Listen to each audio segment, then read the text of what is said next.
If we want them tortured, we send them to Syria. People were being executed at the rate of 40 to 50 a day. We are able to go back home, and we're all going home. They see Russia as a bulwark against America's hegemony. What differentiates this current opposition and ISIS as a group?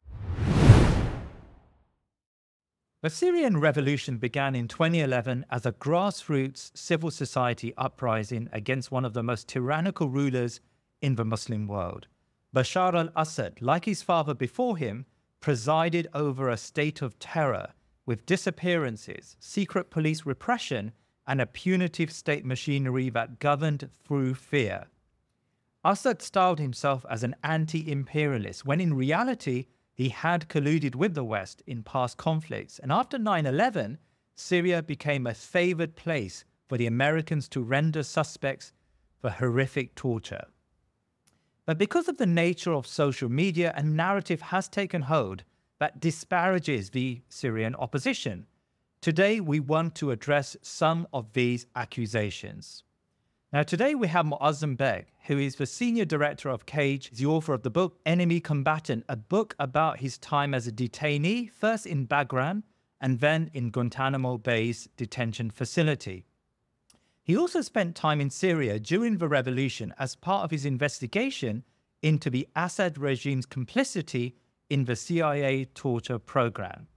Moazzam Begg, assalamu alaikum wa rahmatullah, and welcome back to the Thinking Muslim. Wa alaikum assalam wa rahmatullahi wa barakatuh, and thank you for having me again. Jazakallah khair. Well, look, we've got a number of, I suppose, accusations or criticisms that are made of the Syrian opposition. And I think it's fair to say that some of these narratives have now sort of taken hold in some quarters on the internet and beyond. And I just want to really tap into your vast experience of conflicts, but also of Syria, to allow us to appreciate where we are in terms of the current Syrian opposition. Now, of course, alhamdulillah, and it is a good thing, it's a very positive thing. We now have the opposition sweeping across the country. And at the time of filming, Assad still barely remains in power. We don't know where he'll be when this actually goes live. But I suppose the first question to ask is really about Assad himself. Assad styles himself as an anti-imperialist, someone who's worked against the United States and against her interests for his entire governmental career. Is that how you see Assad? Let me just quote a former CIA operative who talks about the relationship between the CIA and the various Arab regimes with which they worked. And so he says, Robert Baer, that if we wanted, the CIA, wanted an interrogation, a robust interrogation, we send them to Jordan. And if we want them tortured, we send them to Syria. And if we want them disappeared completely, you will never see them again, we send them to Egypt. Now, part of my role since my return from Guantanamo has been not just to look at Guantanamo, but at the renditions program and the outsourcing of the torture program. So we know that individuals were sent to Egypt, to Libya, to Morocco, and other places because they would do in their countries things that even the Americans wouldn't do. So we call this the outsourcing of the torture program. But one place that people were sent to for the torture, and the most frightening of those places, was Syria. And I know this personally because in Bagram, the United States CIA agents used to threaten me, Moazzam, or 558, which is my number, if you don't cooperate, we will send you to either Syria or Egypt, meaning that you're either going to get tortured or you're going to get disappeared. So being this great anti-imperialist bulwark, I mean, let's check it. Let's put that to the test. So if you look at the cases of Maher Arar, Abdullah al-Maliki, Ahmed Abul Mu'ati, and Muayyid Nuruddin, these are all Syrian Canadians who at one time or another, from 2002 and onwards, were sent with complicity of the United States of America and the Canadian government to Syria. And Maher Arar, for example, talks about how he was sent to a place called Farah, Palestine, which is Palestine branch, which is known to be an intelligence headquarters torture center for the Syrian Mukhabarat. And there he was put in a coffin-like cell and remained for around 10 months before he was eventually sent back. The Canadian government, in his case, in the case of all the others I've mentioned, eventually, after years of litigation, apologized and paid them millions of dollars in compensation because they understood the level at which these people had been tortured. At Cage, we still are looking for individuals who've been, and so you understand how this has happened. The war on terror happens. The United States invades Afghanistan. It has people like me sent through the Pakistani government, capturing us from our homes, to Guantanamo.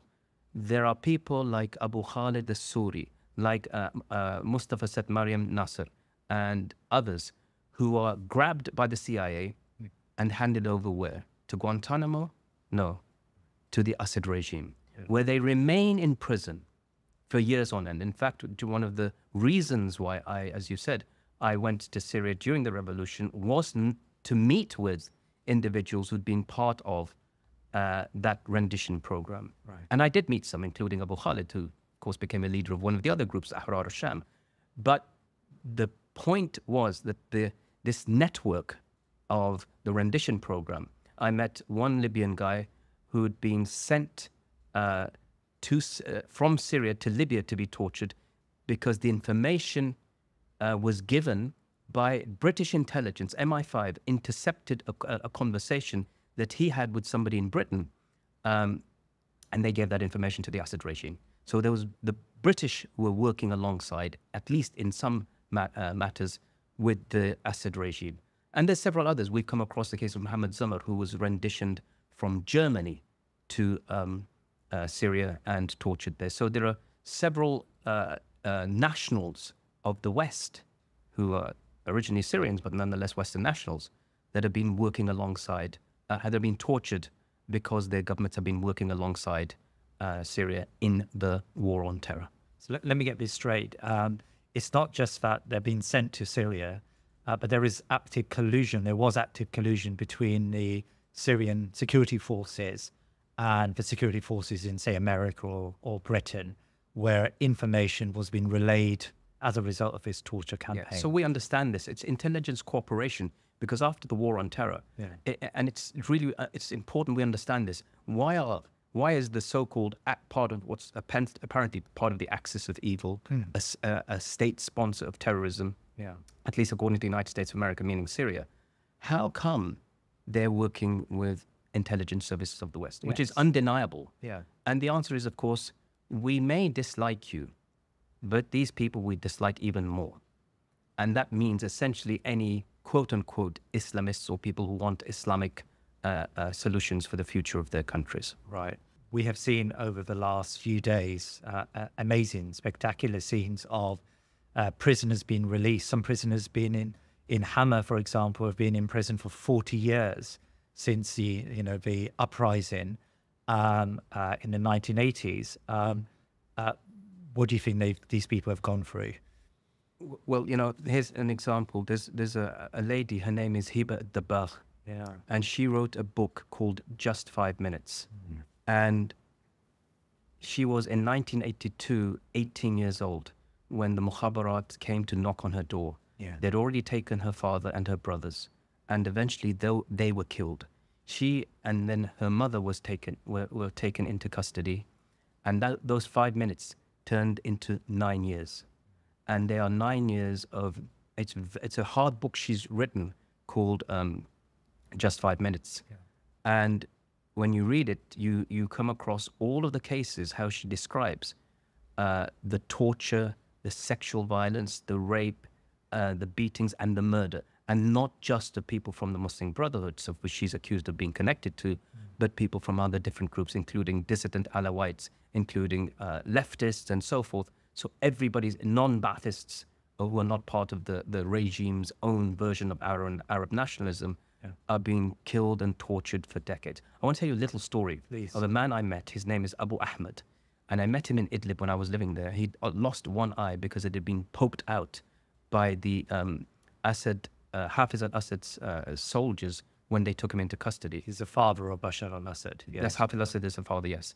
So Abu Ahmed was a teacher of the Quran, And like many others, thousands of people were captured and taken into prison. And this prison was called Tadmor, which is on the border with Iraq. And Tadmor is as being even recently described as a terrible torture center. And in Tadmor, people were being executed. He told me there was at the rate of 40 to 50 a day. They were put in large numbers of people in small prison cells. Each person was allocated a number, and the guards didn't know which number belonged to which name.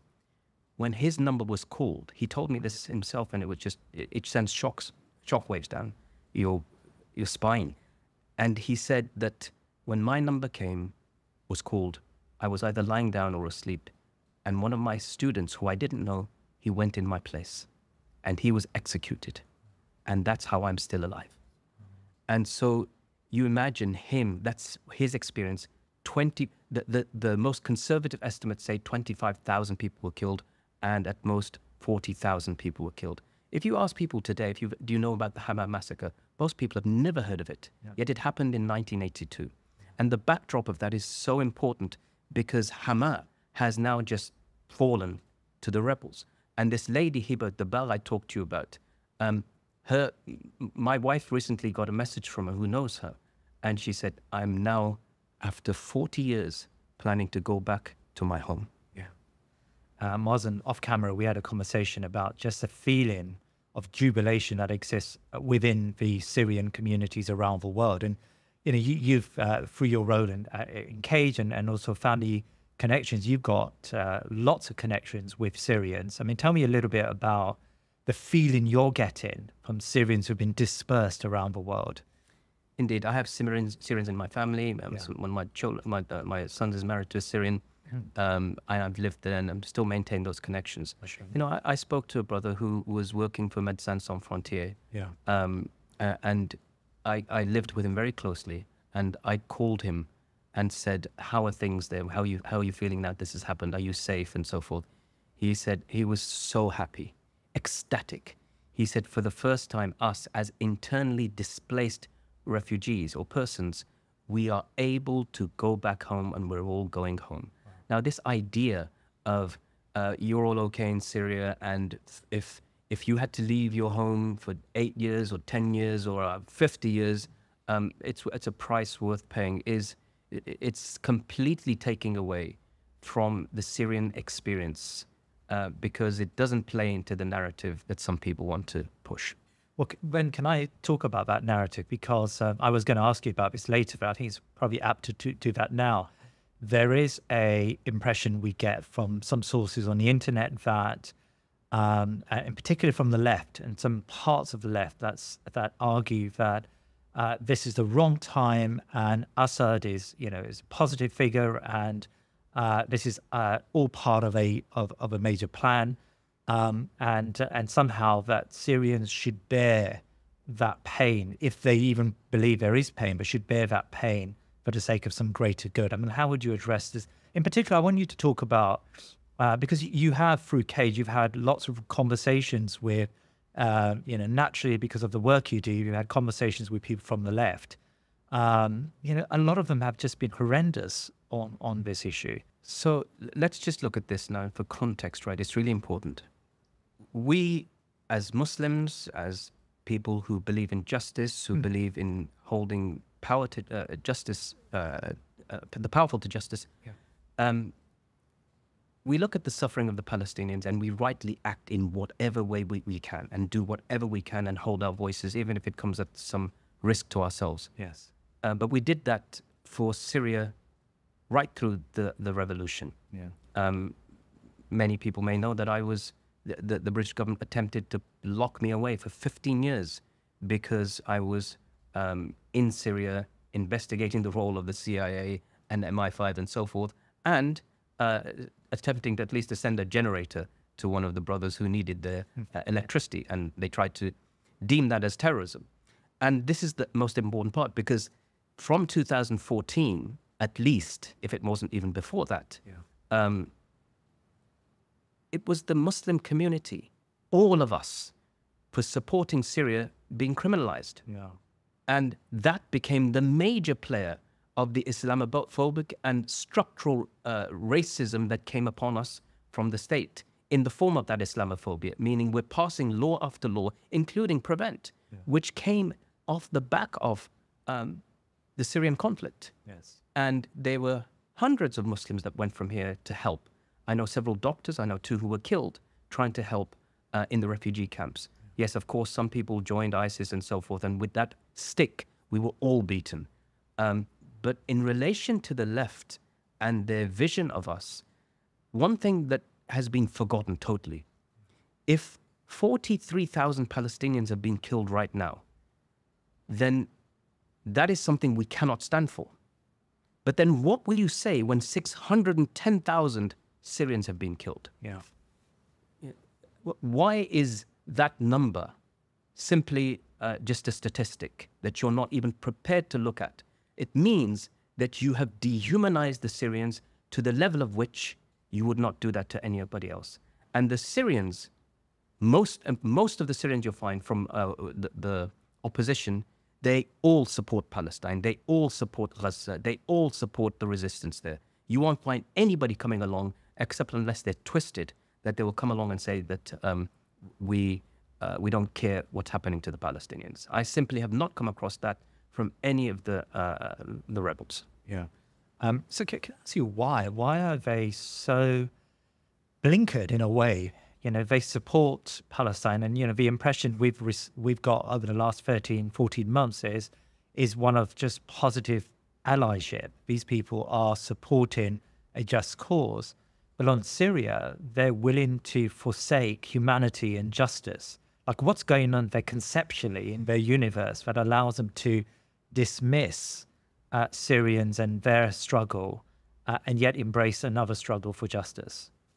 You know, obviously there's this presentation that Syria somehow is this great bulwark of defense of anti-imperialism and standing against oppression and so forth.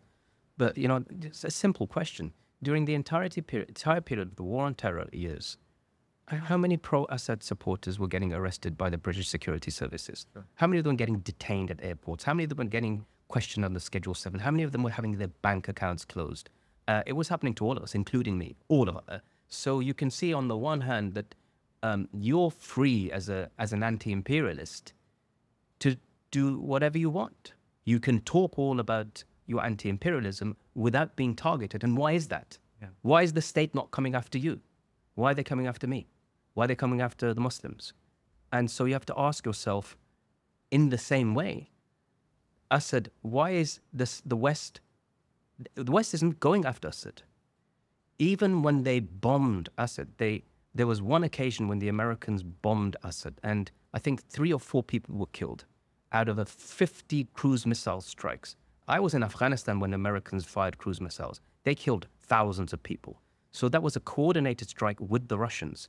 And if you look at it, when they were bombing in Syria, it was, I think, since World War II, it's the first time that the Russians, the French, the British, and others coordinated their strikes. They would argue to say that this is just ISIS, but it wasn't.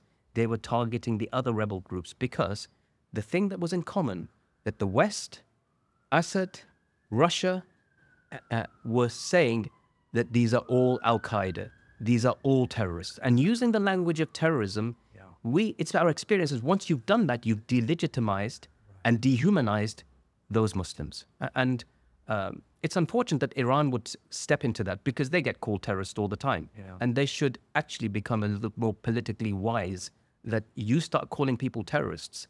You're already called terrorists. So stop with that language and try to find another way rather than targeting people there. So Moazzam, let me ask you then about Russia, because many of the anti-imperialist left, they see American imperialism as bad, but they see Russians' imperialism, they wouldn't call it imperialism, as something that's benign or positive in the world. They see Russia as a bulwark against America's hegemony. And so in a way, it's positive and it needs to be supported. And actually, China as well. We can come to that, actually, because their position on the Uyghurs, call it the Uyghur hoax. And you hear that all the time from some of these guys on the net. I suppose my question, Ben, is about Russia. Like, how should we, because you find a lot of Muslims support Russia. And whenever you speak ill of Russia, and I noticed that recently over Syria, where I started to question quite publicly Russia's actions in Syria and how it thwarted the revolution. And there was a lot of pushback from Muslims who otherwise are very sincere, who suggest that Russia is somehow a cause that should be celebrated in the world. Like, how do you view Russia? I think let's just do this, right? Let's play a little experiment. We'll take an image of a child underneath rubble. Yeah. We'll manage to see part of his hand sticking out and his mother screaming and his father desperately trying to pick up the concrete block that's fallen on his head. He pulls him out, but only half his body comes out. Yeah. Now, let's say this isn't Palestine, it's Syria.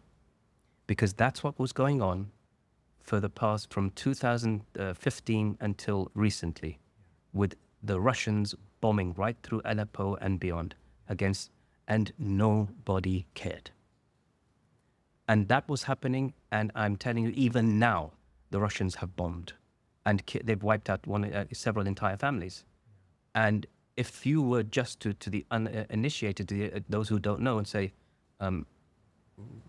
if you say this was a Palestinian family, you'd find a huge amount of support from the very people who, if this was a Syrian family, would go into denial.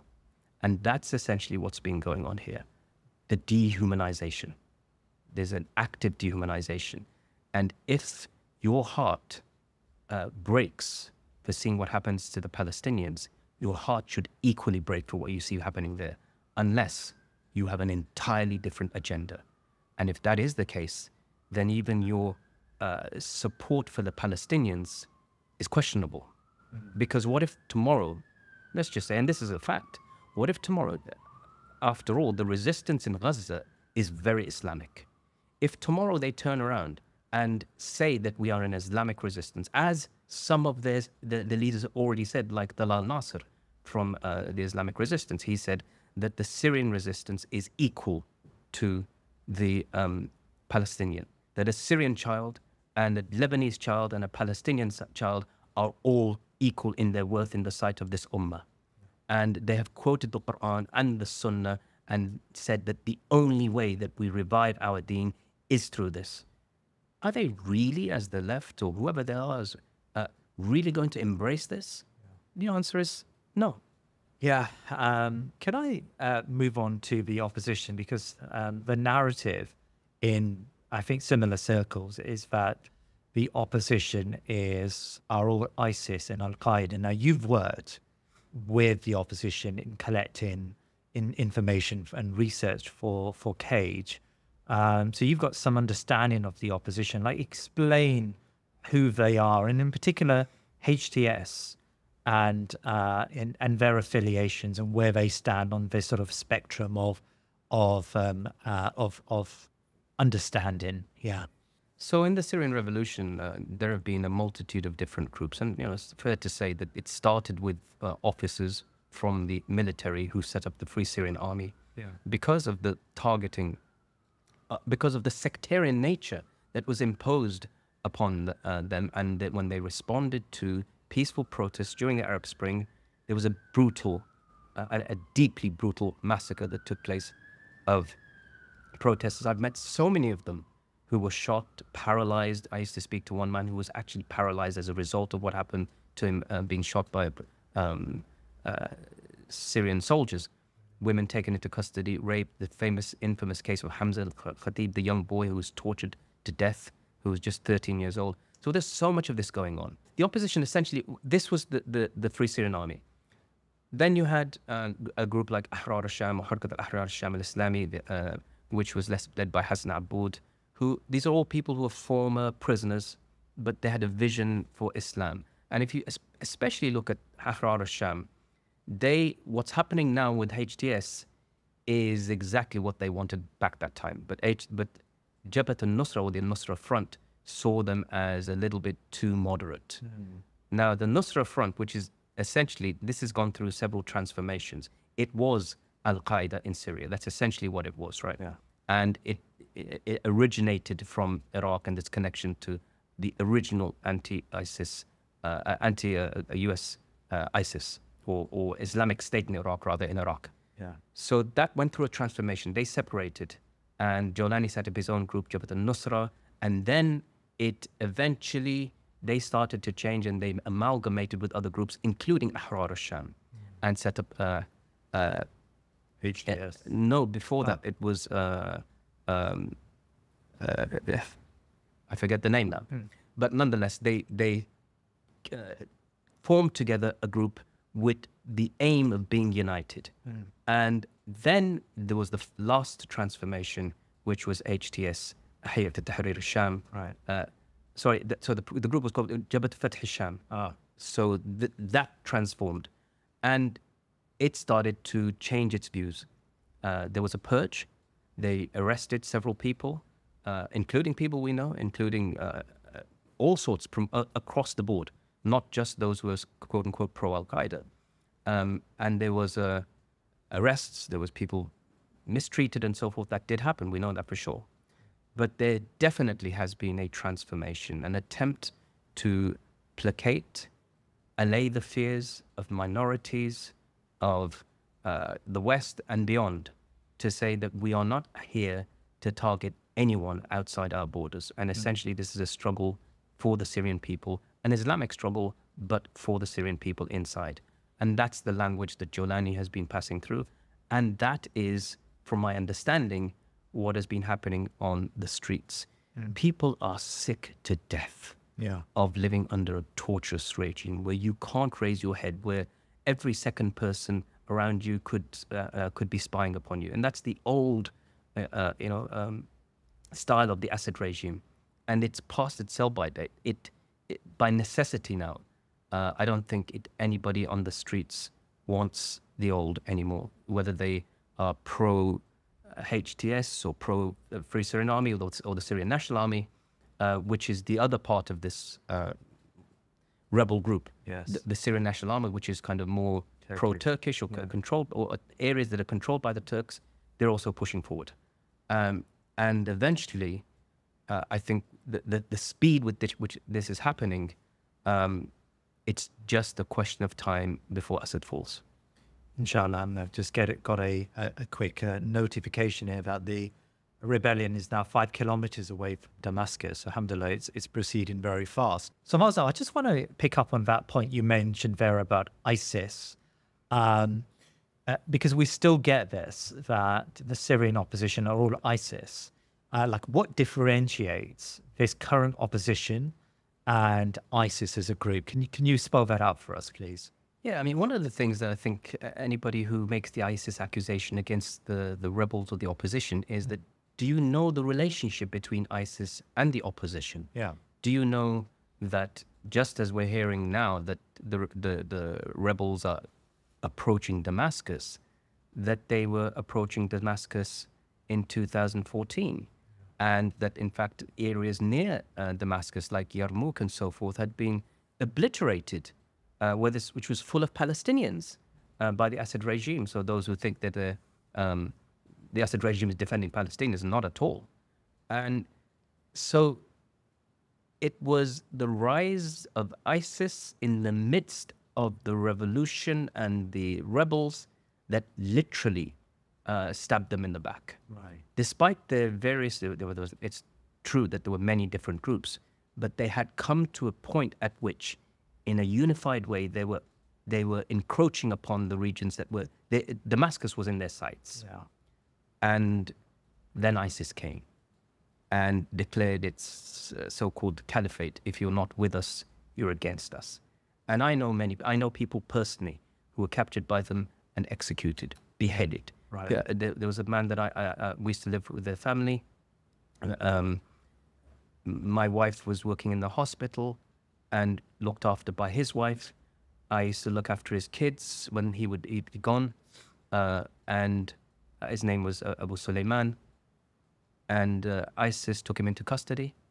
He was a very active person. People knew him, and they asked him to give bay'ah or allegiance to them. He refused, After 6 months of imprisonment, they beheaded him. Brilliant. And still we were trying to assist his kids, Fatima and Zainab and Ruqayya and so forth. And that's just one example of hundreds of people from the opposition that they were beheading. They actually killed one of the rendition victims that I went to go and meet, who'd been handed over by the CIA to the Assad regime and imprisoned. So people need to understand the relationship between ISIS and the different groups, the Islamic groups in particular, the rebel groups. So they killed more of those people ever than they did anyone else. Yeah. So the allegation that they are all ISIS is nonsensical. It makes no sense. Even if, let's just say, Jolani came out of the original Iraqi Islamic State, they separated. And then they changed and rebranded and disconnected from Al-Qaeda Central. So they're neither ISIS nor Al-Qaeda. It's just a fact. It's a stated fact, even if you dislike them. Right. So to say, to delegitimize the opposition, all of them, which includes Free Syrian Army, who are far more secular in their outlook, and to with one swoop of the brush to say that they're all ISIS, quote, or stroke Al-Qaeda, you're saying that because you know it's not true. Yeah. And you know it's not true because you want to be able to say that they have no legitimacy there and that they should all be for, because Assad is the better option. And that's simply not true, because why are ordinary people in the streets celebrating? Are we suggesting that ordinary people on the streets celebrating in this way, they're also ISIS too? And this is exactly what Israel does in Gaza. It's exactly the same thing. When their politicians say again and again, it's all of them. They are all responsible. They've all got tunnels under their homes. They all facilitate Hamas. They voted for them. So that's exactly the same thing that those who are saying the rebels are ISIS, it's what Israel does. And Moazzam, you've used the word Islamic groups and an Islamic future and Islamic policies and quite a lot there. And a lot of my viewership are non-Muslims, and they will see that and they will get the impression that this is an exclusionary state, a state that is exclusive to Muslims only. And so the question then comes, Syria is a diverse society. You've got Druze and Christians, you've got Alawites. Is there a danger that a post-Assad, inshallah, post-Assad Syria is going to be one that will threaten minorities, whether Muslim minorities or other minorities? Well, let's just look at what's happened since the Assad regime. Yeah. So you've got a minority of Alawites who are in power. Yeah. And they have imposed through iron and steel massacres like the Hammam massacre and many others. As I said, Hibat Dabagh talks about how Christians and Druze and Alawites were taken into custody and tortured beyond recognition. So we know you already have a torturous regime there. Yeah. So the question is, are they going to be worse than Assad? Are they going to be worse than those who butchered over 600,000 people? That's the real question. Yeah. And from what we've heard from Jolani and his acolytes is that they've spoken to and tried to allay the fears. It's possible. It's possible that people start to get mistreated. That's not beyond the realm of possibility, especially in the fervor of rebellion. But this is what's being put out, and you can only take what's being said, and that is that the Christians, the Druze, the Alawites, and any other minorities have been told that you are safe, you will be protected, you can continue your life as normal. And we've seen some videos come out of rebels talking with and standing with Christian ladies and welcoming them and thanking them. There's a friend of mine who's there, Toxus Sharif, who's standing next to a Christmas tree with some of the Christian friends he has over there. So I don't think so. It's not within the Islamic belief system to harm or mistreat people of another religion. It's just not our belief system. Yeah. And if people did that in the past, it's because they didn't follow what Islam says about the treatment of minorities. In a sense, do you think that, because of course Jolani and HTS and the other groups that had administered Idlib, they had to deal with the daily routine or daily life of minorities within Idlib. So do you think, in a sense, I mean, of course, this revolution has taken 13 years to get to mature, inshallah, to something. But do you think that small stint as administrators or governance in Idlib has actually helped them mature and develop, broader policies that will place them in good stead for, inshallah, some form of governance structure in Syria as a whole? Well, they have to be, because they have to deal with so many disparate and different types of ideologies and groups and belief systems. And, for example, the region of the Syrian National Army, they will have to deal with them. They're not HTS. Yeah. And they are a force, they're a military force as much as they are Syrians. So they will have to deal with them. And to what I've heard also is that there are groups of Druze and others who've actually joined the revolution. Even the Kurds have fought now against Assad. So all of them are coming together. The question will be, how will they manage it? That will be the litmus test. But if you just take a look in Gaza, for example, an Islamic group that rules that area, it isn't the Islamic group that's targeting and bombing the churches, third century churches and monasteries and so forth. It's the Israelis doing that. And if you ask the Christians from the Palestinians, what do they say about their oppressor? It's very clear. Their oppressor isn't the Muslims. Their oppressor is the Zionist. And in the same way, I think that you'll find that if voices are allowed to come out of Syria, that they will say that our oppressor has been the Assad regime for all of these decades. Can I ask you a question about Assad? The criticism of the opposition is that Assad was someone that the West wanted to get rid of, partly because or completely because Assad was this opposition against Israel, and Assad played a central role in this fight against Israel. And so it's all part of his plan. And I suppose the insinuation there is that the Americans are either turning a blind eye or even promoting this in order to undermine a pro-Palestinian country or faction. Like, do you find anything within that criticism that makes sense to you? Just think about it. The last time that Syria under the Assads fought against Israel, the key imperialist Zionist entity in that region, was in 1973. It's like 52 odd years ago. That's the last time they fought. And whilst it's true they fought before that, after that, and especially after the Golan Heights were taken, to this day, the majority of the Golan Heights are occupied.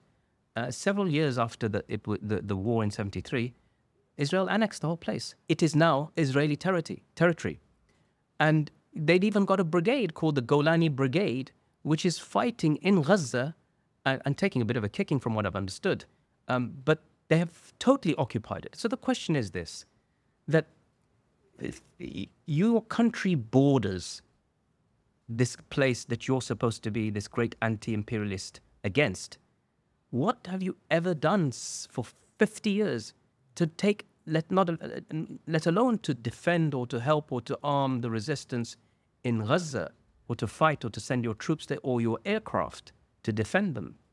What have you done to take on back your own land? And when Israel bombs you, which it has been doing even now as we speak, what retaliatory action do you do as this great anti-imperialist defender? You bomb Idlib instead. You bomb your own people. Yeah. The people that you're supposed to be looking after and taking care of, you're actually bombing them and saying it's them is the problem, not the people that are actually bombing you. So that tells you all you need to know about this so-called presence of Syria being this place that the West don't want. Also, let me ask you about the resistance, the Palestinian resistance, and their relationship with Assad, and also their relationship with the Syrian resistance. Because, of course, the impression we get is that the Palestinian resistance is very much pro-Assad, and that is the one singular narrative that comes through from this anti-imperialist left and from Iran and others. Like, explain that relationship to me, please.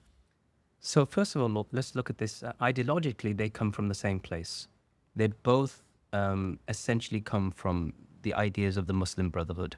They're targeted in Hama in the 80s, and still the revolution, it starts off, at least to some extent, with those influences in 2011 and 12. In Palestine, and particularly in Gaza, it's still in Harakat al-Muqawama al-Islamiyya is the Muslim Brotherhood, essentially. So they are ideological brothers. They're from the same movement. So it is natural for them to support one another. And so when the Syrian revolution begins, you have the leaders of the Palestinian resistance, like Haniya and others, photographed with images of the Free Syrian flag and so forth. And they are presenting this as something, they call them the brave Syrian people rising up for their rights. Now, as a result of that, they have to relocate because Hamas has a presence in Syria. Yeah. But even now, if you look at, for example, the statements by Talal Nasser, who is one of the spokespeople, he makes it very, very clear that this is something that we're deeply proud of and happy about. We don't separate one from the other. There are statements by people like Sinwar before he passed away, before he was killed, in which he talks about the Assad, or talks about Syria in itself. But it's understood. Unfortunately, the Palestinians have been abandoned by the Sunni world. Yes. They have been abandoned by their neighbors. Yeah. And that's primarily because these governments are run by despots, tyrants, who, like we've said before, were implementing the US torture program in all of their lands, Jordan and Egypt and even Syria, to be honest with you. They were all doing it. But at least there was some respite they had. We've already explained how Syria didn't do anything to defend itself against Israel, let alone anyone else. And the only place you can see that somebody's actually taken up the armed struggle to fight is in Lebanon. And whatever your view of what's happened to Hezbollah or not, you can't take that away from them. You just cannot. Yeah. And so, but the relationship, it's natural. There are so many videos I've seen coming out from ordinary people of Palestine. When we see your freedom, when we see you coming back to your homes, when we see you exercise the right to return to your home, we think about us going back to our homes. And it's natural for them. So I think that connection is only going to build. And people who say that as a result of what's happened in Syria, Palestine is being forgotten, Palestine will never be forgotten. Moazzam, I feel that a lot of us have developed our political knowledge and our political advocacy and a political activism upon these very shaky and fragile anti-imperialist standards that we get from commentators on the net. I just wonder whether we need to recalibrate that and build it upon more solid foundations. And for you and I, it's Islam, right? Like, what is it within Islam what are the Islamic concepts that should guide our activism moving forward? These are the hadith of the Prophet ﷺ and the verses of the Quran. Allah subhanahu wa ta'ala says, وَإِنَّ هَذِي أُمَّتُكُمْ أُمَّةٌ وَاحِدَةٌ وَأَنَا رَبُّكُمْ فَاتَّقُونَ. He says the same verse again, but this time with وَأَنَا رَبُّكُمْ فَاعْبُدُونَ. So he connects the concept of being united with taqwa, with fearing Allah subhanahu wa ta'ala, and the second concept of being connected to the concept of ibadah, of worship. So our unity is an act of worship. Allah says, وَاعْتَصِمُوا بِحَبْلِ اللَّهِ جَمِيعًا وَلَا تَفَرَّقُوا. Hold on to the rope of Allah, be not disunited. He's explained how the Muslims are the brothers of Muslims, and one part of the body feels pain. It is the rest of the part of the body that feels it. We feel it in Palestine, we feel it in Syria. It connects us, and it keeps us as one brotherhood. It doesn't mean that anybody that's outside of that brotherhood is abandoned or put aside. It's just this extra connection, which is a Rabbani connection. It's a divine connection that follows us into the hereafter. What we do for our brothers in this dunya will see its fruits in the hereafter. Yeah. And when we try to help people, even who are not from our ummah, they're not from Islam, but we come to their assistance when they're facing an injustice, even if it's from us. Because the Prophet ﷺ said, help your brother whether he's an oppressor or oppressed. And the companion said, Ya Rasulullah, we understand helping him when he's oppressed. That makes complete sense. How do you help him when he's an oppressor? And he said, by staying his hand, taking control of him and trying to stop his oppression. And that is a part of our brotherhood with Islam, with our brothers. It's part of what we love for our brothers, what we love for ourselves. We don't want to see them doing any injustice to anyone, but neither can we allow injustice being tolerated upon ourselves or anyone else. Yeah. So this is part of our connection to the Ummah, to whoever they happen to be, and our Islamic framework connects us in this way. My final question for you is that, are we going to be able to say without consequence, let's go and visit Syria? Well, what happened to me last time I went there? Look, Syria now has become a living part of our reality. The Prophet ﷺ said, إِذَا فَسَدَ أَهْلَ الشَّامِ فَلَا خَيْرَ فِيكُمْ. If the people of Sham, and Sham is not just Syria, it's Palestine, it's Lebanon, it's Jordan, it's even a bit of Turkey. If the people of this region become corrupted, there's no good in you. And who is he talking to? He's talking to people like Abu Bakr as-Siddiq and Umar al-Khattab. Like, there's no good in you if those people get corrupted. Yeah. So it's part of our faith to be wanted to connect to this place. Allah used to say to the Prophet ﷺ, Allahumma barik lana fi shamina, Allahumma barik lana fi yamanina. Oh Allah, place blessing in our land of Sham, place blessing in our land of Yemen. So this is a blessed land. And we should feel connected to want to go and visit all these lands and have, it's the land of the prophets. It's the land where Allah subhanahu wa ta'ala, when he says, وَالتِّينِ وَالزَّيْتُونِ, he's talking about this land. This is the land of the fig tree and the olive tree. So we should want to go there, but not yet. Moazzam Begg, Jazakallah khair. Thank you so much for your time today. Welcome. Jazakallah khair. Barakallah feek. Please remember to subscribe to our social media and YouTube channels and head over to our website thinkinmuslim.com to sign up to my weekly newsletter. Jazakallah khair.